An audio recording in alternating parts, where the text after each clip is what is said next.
Hello friends, आपका एक बार फिर से स्वागत है tax and tips YouTube channel पर। आज हम बात करने वाले हैं पार्टनरशिप डीड की। इंडियन पार्टनरशिप एक्ट 1932 और इनकम टैक्स एक्ट 1961 के अकॉर्डिंग हमारी कैसी बननी चाहिए पार्टनरशिप डीड, इस बारे में हम लोग बात करने वाले हैं। सबसे पहले हम बात करते हैं पार्टनरशिप डीड होती क्या है। पार्टनरशिप डीड जो है एक एग्रीमेंट है, किसके बीच है? पार्टनर्स के बीच है। उसमें क्या मेंशन होता है? उसके अंदर पार्टनर्स के right, duties, profit sharing ratio और अदर ऑब्लिगेशन जो होते हैं वो पार्टनर्स के वो मेंशन होते हैं। तो जानते हैं कि ये कौन कौन से राइट्स हैं, क्या ड्यूटीज हैं, क्या प्रॉफिट शेयरिंग रेशियो, मतलब कैसे कैसे हम लोग इसमें मेंशन करते हैं, कैसे ड्राफ्ट करते हैं। तो ड्राफ्टिंग के लिए पार्टनरशिप डीड की सबसे पहले हमारे पास क्या होना चाहिए? Name and address of the partners होना चाहिए।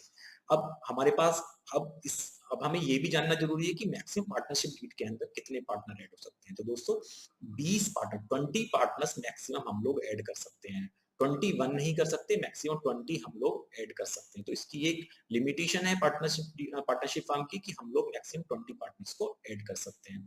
उनके हमारे पास मतलब 2 या मैक्सिमम 20। तो हम लोग ये पार्टनर्स के हमारे पास नेम और एड्रेस होनी चाहिए जब हम पार्टनरशिप डीड कोई भी ड्राफ्ट कर रहे हैं।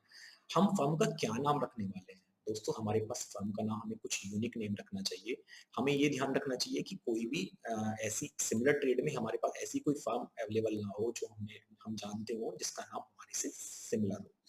क्योंकि फिर मान लिया पार्टनरशिप, अभी हम आगे बात करेंगे कि पार्टनरशिप डीड को रजिस्टर्ड कराएं या ना कराएं, क्या मतलब रिक्वायरमेंट है, इनकम टैक्स एक्ट क्या बोलता है, इंडियन पार्टनरशिप एक्ट क्या बोलता है। तो ये इसके बारे में हम आगे डिस्कस करेंगे, तो हम बताएंगे कि क्यों हम लोग यूनिक नाम रखने के लिए बोल रहे हैं। एड्रेस ऑफ द फर्म, हम जो भी जिस एड्रेस पे भी रजिस्टर कराना चाह रहे हैं पार्टनरशिप फर्म को, उसका हमारे पास नाम होना चाहिए। यदि हमारा प्रिंसिपल प्लेस और ब्रांचेस भी हैं, अलग अलग हैं, तो उनका भी क्लियरली जो एड्रेस है वो मेंशन हमें पार्टनरशिप डीड में करना चाहिए। अब हमें पार्टनरशिप हम कर रहे हैं तो कुछ किसी पर्पस के लिए कर रहे होंगे, कोई हम बिजनेस करना चाह रहे होंगे। तो वो जो हमारा नेचर ऑफ बिजनेस है वो क्लियरली पार्टनरशिप डीड में मेंशन होना चाहिए। दोस्तों हमें जिस भी बिजनेस को करना है, जिस भी ट्रेड में हमें ट्रेड करना है, वो क्लियरली मेंशन होना चाहिए, क्योंकि ये मैटर करता है। यदि कोई हमारी इनकम टैक्स स्क्रूटनी होती है तो हमें पार्टनरशिप डीड सबमिट करनी होती है डिपार्टमेंट में। तो जो हमारा nature of business partnership deed में मेंशन है वो ही हमारा सेम ट्रेड होना चाहिए। यदि फ्यूचर में हम लोग कभी ट्रेड में कोई चेंज करते हैं या कोई एडिशन करते हैं तो हमें अपने पार्टनरशिप डीड में अमेंडमेंट कर लेना चाहिए।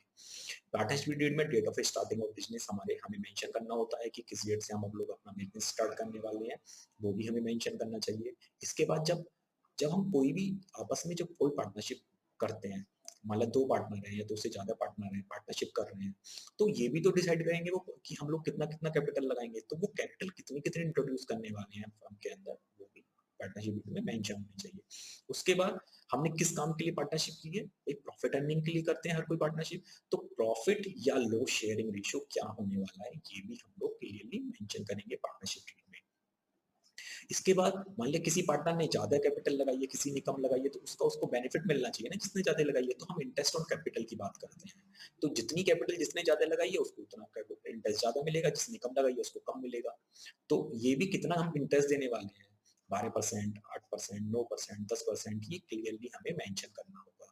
यदि हमारी पार्टनरशिप डीड के अंदर इंटरेस्ट ऑन कैपिटल मेंशन है तभी हमें इनकम टैक्स में इसका बेनिफिट मिलेगा, अदरवाइज नहीं मिलेगा। दोस्तों हमें ये भी ध्यान रखना है। अच्छा, ये भी मैंडेटरी नहीं है कि हम इंटरेस्ट दे ही दें, लेकिन हमें वो चीज़ पार्टनरशिप डीड में मेंशन कर देनी चाहिए कि कोई कैपिटल इंटरेस्ट मिलेगा, मिलेगा तो कितने परसेंट से मिलेगा या नहीं मिलेगा। उसके बाद बात करते हैं हम सैलरी। सैलरी क्या दोस्तों? Salary to partners. पार्टनर्स को सैलरी जो बोलते हैं उसको जनरली हम रेम्युनरेशन के नाम से जानते हैं। तो हम रेम्युनरेशन कितनी देने वाले हैं पार्टनर्स को, ये भी हमें मेंशन करना होगा। अब रेम्युनरेशन किसको देंगे? हम वर्किंग पार्टनर को देंगे। पार्टनर भी 2 तरीके से हो सकते हैं, एक वर्किंग पार्टनर, एक non working partner. Non working partner तो वो पार्टनर है जिसने कैपिटल तो इंट्रोड्यूस कर दी बट उसका कोई रोल नहीं है, केवल वो अपनी कैपिटल के बेसिस पे वो पार्टनरशिप कर रहा है। लेकिन जो वर्किंग पार्टनर है भाई इसको कुछ तो मिलना चाहिए ना उसके बदले में, उसने वो वर्क कर रहा है, तो उसको हम बोलते हैं remuneration to partner. Remuneration to partners केवल वर्किंग पार्टनर्स को अलाउ होती है। और दोस्तों अब आगे हम बात करेंगे कि रेमुनेशन क्लोज क्या होनी चाहिए। उसके बाद हम बात करते हैं राइट ऑफ पार्टनर्स, क्या-क्या पार्टनर्स के राइट है ये भी हमें क्लियरली मेंशन करना चाहिए। Duties and obligation of partner, भाई कोई भी हम पार्टनरशिप कर रहे हैं तो क्या ड्यूटीज होंगी पार्टनर्स की, ऑब्लिगेशंस क्या होंगे, ये भी उसके अंदर मेंशन होना चाहिए।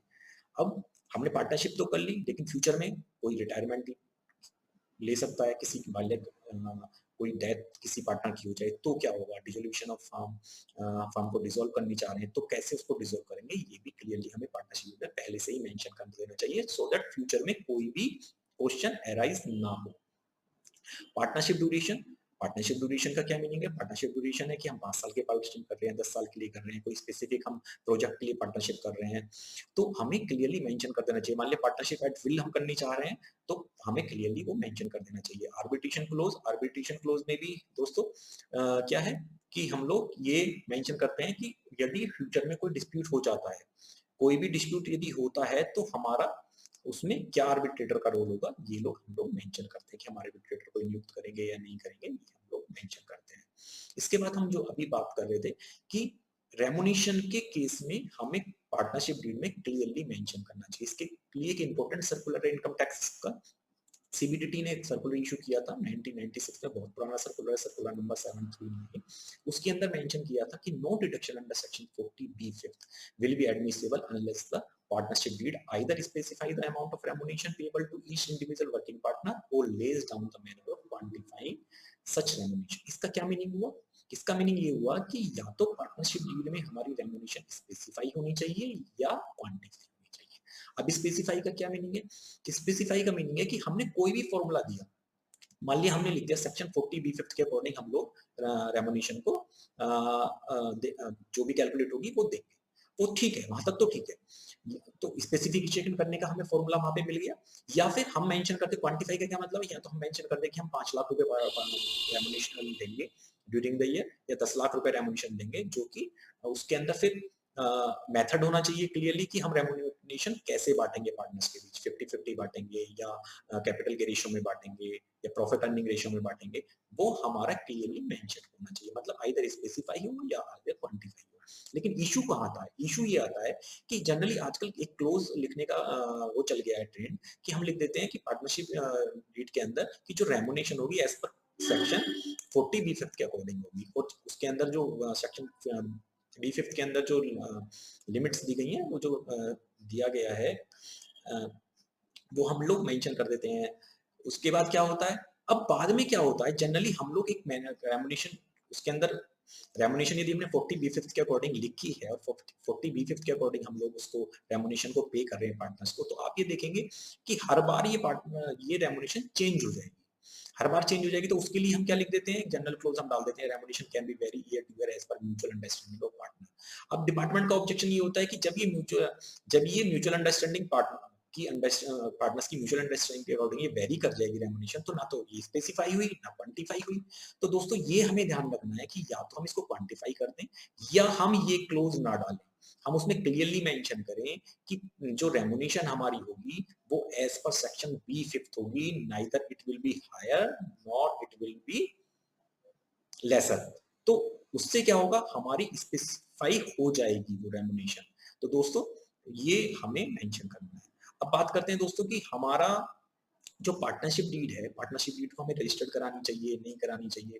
दोस्तों इनकम टैक्स एक्ट कुछ नहीं बोलता है, इनकम टैक्स में कोई ये मैंडेटरी रिक्वायरमेंट नहीं है कि हम पार्टनरशिप डीड को रजिस्टर्ड कराएं, लेकिन हमें ये एडवाइजेबल है कि हम लोग पार्टनरशिप डीड को रजिस्टर कराएं। उसका रीजन क्या है? उसका रीजन ये है कि यदि पार्टनरशिप डीड रजिस्टर्ड नहीं होती तो फ्यूचर में यदि पार्टनर्स के बीच कोई भी डिस्प्यूट क्रिएट होता है तो पार्टनर्स एक दूसरे के ऊपर कोई भी लीगल सूट फाइल नहीं कर सकते हैं, तो हमें पहले से ही उसको रजिस्टर्ड कर देना चाहिए।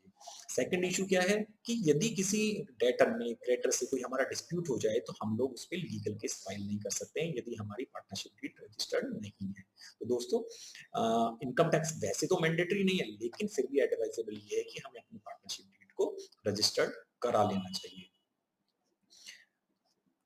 दोस्तों आशा करता हूँ कि ये आपको जानकारी आपके काम आएगी। हमारे चैनल को सब्सक्राइब करना ना भूलें, हमारी वीडियोस को ज़्यादा से ज़्यादा लाइक करें, शेयर करें। Thank you very much.